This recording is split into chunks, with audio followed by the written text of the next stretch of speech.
Hey everyone, welcome back to the channel. Let me ask you a quick thing. Have you ever spent more than 20-30 minutes to write an email? Maybe, only to read or keep reading it over and over and again because you aren't sure if it sounds professional or not, right? Or maybe you have just stared at the screen wondering whether to say hi, or whether to begin the email using dear, or to end it using thanks or regards. So if this has happened to you, you don't have to worry, because you're not alone. Anyone who knows English struggles with the same thing. So writing professional emails is a skill that almost everyone needs. Whether you're a student, you're applying for an internship, or you're a fresh graduate looking for a job, or someone already working in an office, right? So what is actually the good news? The good news is you don't need any fancy English or difficult vocabulary. You can simply be clear of the structure that you need to follow when you're drafting an email. So today I'll show you an easy 5-step formula that will help you write professional emails with great confidence, right? So the first part of my video, I'm going to talk about how to start with the right greeting. So the greeting is the first thing that people will obviously notice, and if you know the person's name, then you can usually keep it simple, right? So you can begin by saying good morning, Miss Devi or Miss Priya, or you can go ahead by saying dear Mr. Sharma. So and if you do not know their name, you can simply use their designation. For example, dear hiring manager or dear admission team. So basically you have to avoid terms like hey buddy, hi buddy, or hello sir and madam, so unless it is appropriate. So professionalism, it doesn't mean complicated. It simply means being respectful to the other person. And the next part of my video is how to get quickly to the point, because we always tend to explain or over explain the concept. So one mistake that people usually do while writing email is to make it very long. They keep the introduction long, the body long, everything long. So instead of that, you can tell the reader why you're writing email within the first 2 sentences. For example, this might sound like the subject. I'm writing to apply for a marketing intern position advertised in your website, or on your website.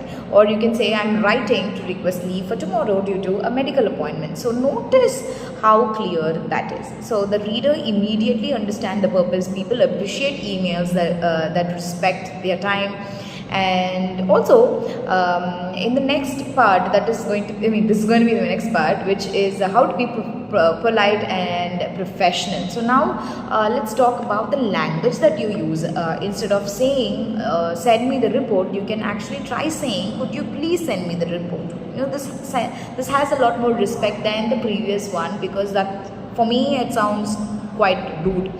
And instead of saying I need this today, you can actually say I would appreciate it if you could send it by at the end of the day. So small changes like these, it makes your email sound much more professional. And here are 3 phrases that you can use in almost every email. And here it goes: I hope you're doing well, thank you for your time, and I appreciate your support. So these expressions are polite without sounding too formal.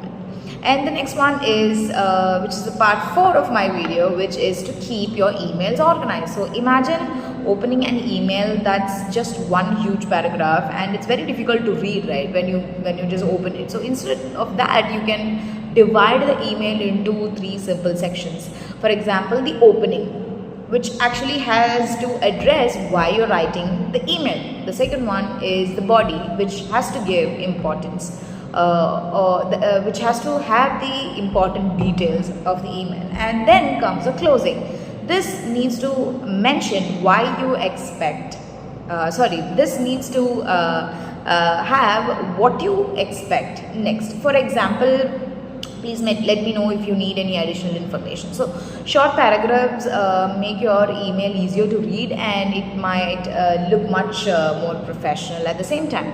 And how do you basically end it? You can end by saying, maybe I'll tell you, many people, they do not know how to end an email because they struggle.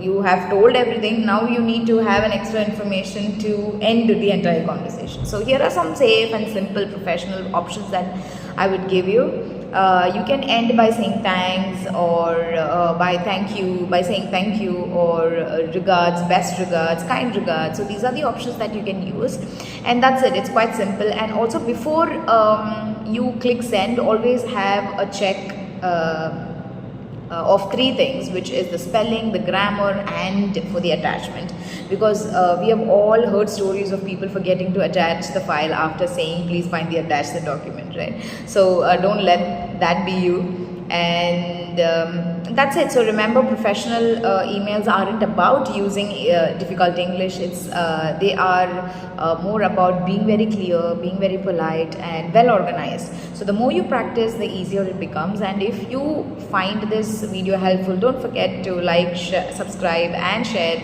it with someone who writes emails every day. And thank you for watching. I'll see you in the next video. Bye.